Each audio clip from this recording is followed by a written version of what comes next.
Right now, somewhere over the Atlantic Ocean, a plane carrying 300 people is flying through total darkness at 900 kilometers per hour, 11 kilometers above the sea. There is no airport nearby, no emergency landing strip, just black ocean in every direction for thousands of kilometers. And this is not unusual. This happens thousands of times every single night. In fact, it is not a coincidence. Airlines specifically plan it this way.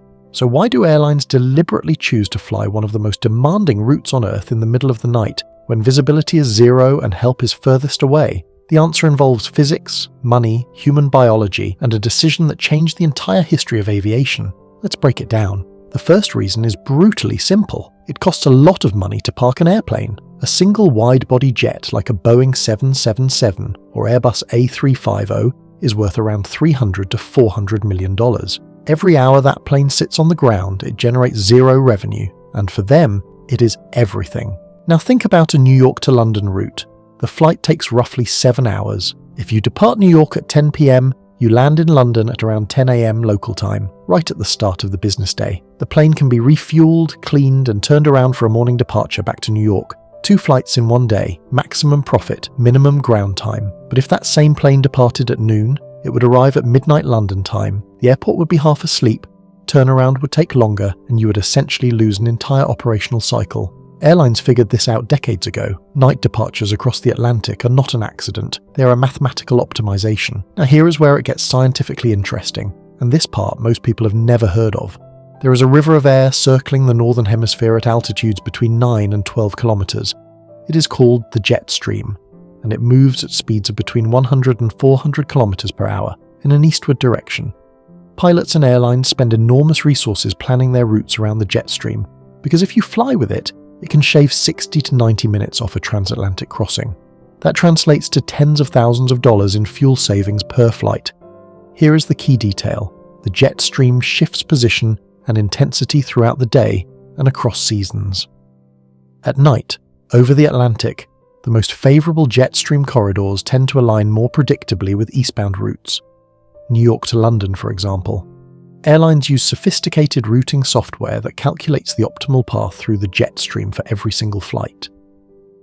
The fact that this path often lines up with a nighttime departure is not a coincidence. It is calculated. In aviation, an extra 60 minutes of tailwind is not a minor convenience.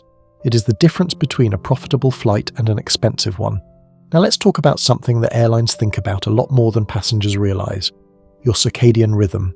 Your body runs on a 24-hour internal clock. It regulates sleep, hunger, alertness, and dozens of hormonal cycles.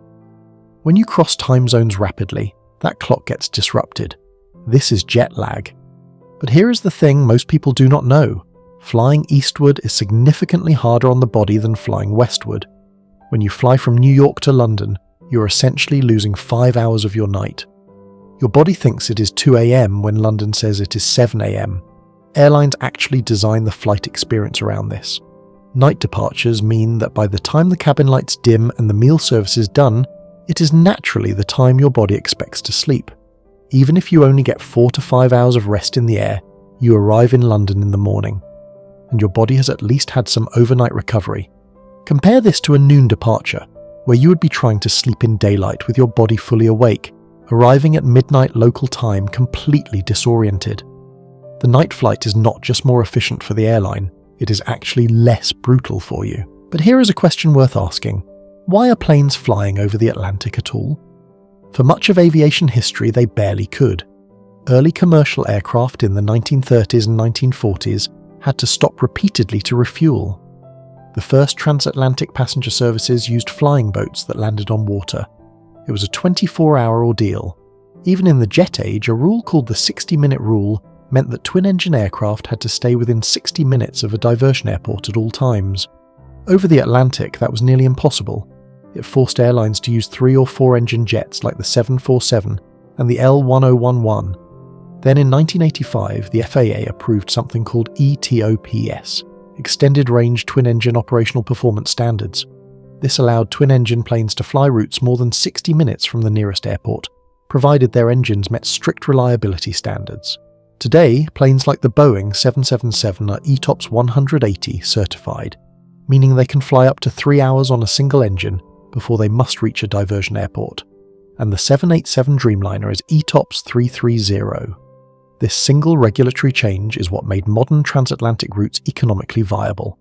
And it is why two-engine planes now dominate the skies over the Atlantic every single night. There is one more layer to this story that most passengers never think about. On a 7-plus-hour transatlantic night flight, there is a legal requirement that long-haul crews have rest periods during the flight. This is not optional. Aviation authorities mandate it. That means at any given moment on a long overnight flight, one of the pilots in that cockpit may be on a scheduled rest break in a dedicated crew bunk. Modern wide-body jets are built with this in mind. The Boeing 777, and 787, the Airbus A350, they all have crew rest compartments built into the aircraft structure, typically above the main cabin in the roof space. Pilots sleep in small enclosed bunks with proper bedding, set alarms, and return to the cockpit refreshed. On flights over 8 hours, a minimum of 2 captains must be on board. During cruise, 1 captain and 1 first officer remain on the flight deck at all times while the other pair rests. So the next time you close your window shade and fall asleep over the Atlantic somewhere above you, the pilots are taking turns doing the same thing. So let's put it all together. Planes fly the Atlantic at night because it maximizes aircraft utilization and keeps costs down. Because the jet stream corridors are more favorable on eastbound routes at night. Because it is gentler on passenger biology than daytime crossings. Because regulatory changes like ETOPS made it technically possible with modern twin-engine jets. And because the entire operational rhythm of a global airline depends on aircraft arriving in the morning, ready to fly again. None of this happened by accident. Every overnight transatlantic flight is the result of 80 years of engineering, regulation, weather science, and economic optimization. And the next time you board a red-eye from JFK to Heathrow, recline your seat, and watch the city lights disappear beneath the clouds, you will know exactly why you are flying in the dark. Now here is something I want you to think about. We talked about ETOPS and how the 777 can fly 3 hours on one engine, but what actually happens inside a jet engine when it fails at 35,000 feet over the ocean? That is the next video. I will see you there.